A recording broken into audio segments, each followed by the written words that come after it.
معزز ناظرین سامعین السلام علیکم۔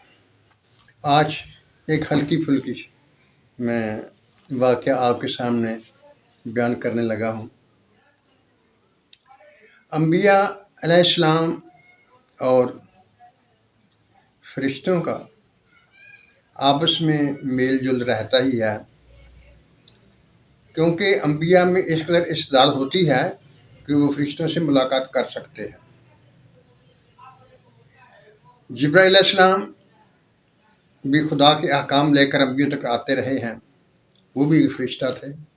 اسی طرح عزرائیل علیہ السلام ایک فرشتے ہیں، اور آج میں آپ کے سامنے عزرائیل علیہ السلام اور حضرت سلیمان علیہ السلام کا ایک واقعہ آپ کے سامنے پیش کرنے لگا ہوں۔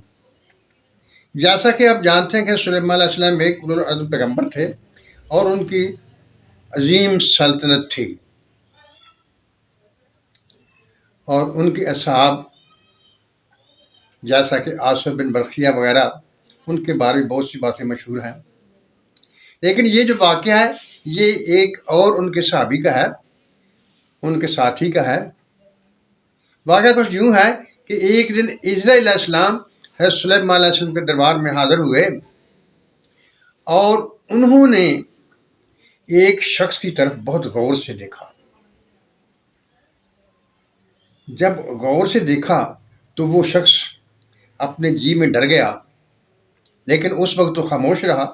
لیکن جب حضرت عزرائیل علیہ السلام دربار سے رخصت ہو گئے تو وہ شخص حضرت سلیمان علیہ السلام سے کہنے لگا، یا حضرت، جبرائیل علیہ السلام نے میری طرف بڑے غور سے دیکھا اور مجھے خوف معلوم ہو رہا ہے کہ شاید میرا آخری وقت آ چکا ہے اور عزرائیل علیہ السلام میری جان قبض کرنے والے ہیں۔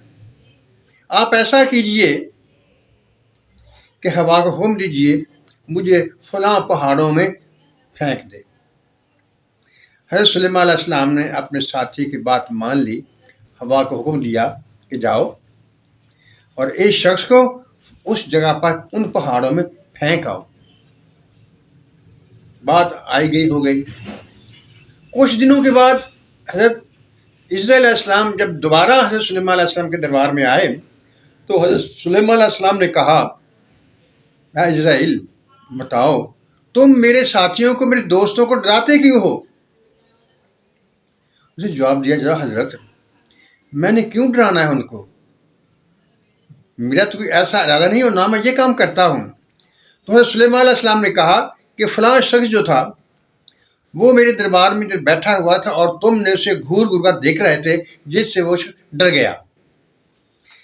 جب حضرت سلیمان علیہ السلام نے اس اپنے دوست صحابی کا نام لیا تو اس کو عزرائیل علیہ السلام کو بات یاد آ گئی۔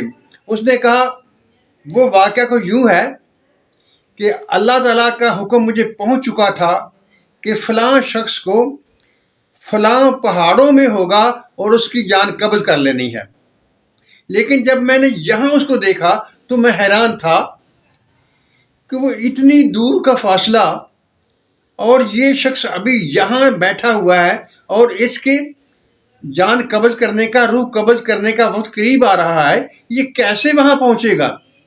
میں اس بات پر حیران تھا۔ تو حضرت سلیمان علیہ السلام نے پوچھا، تو پھر کیا ہوا؟ حضرت عزرائیل علیہ السلام نے کہنے لگے کہ جب میں وہاں ان پہاڑوں میں گیا جہاں مجھے حکم ملا تھا کہ اس شخص کی جو روح قبض کرنی ہے، تو میں نے دیکھا کہ وہ شخص وہاں بیٹھا ہوا تھا۔ میں پھر بڑا حیران ہوا کہ ابھی تو میں اسے کو ادھر چھوڑ کے آیا تھا، یہ جہاں بیٹھا ہوا ہے۔ سلیمان علیہ السلام نے کہا، تو پھر کیا ہوا؟ کہنے لگے، میں نے اس کی جان قبض کر لی، اپنا ڈیوٹی سر انجام دے دی۔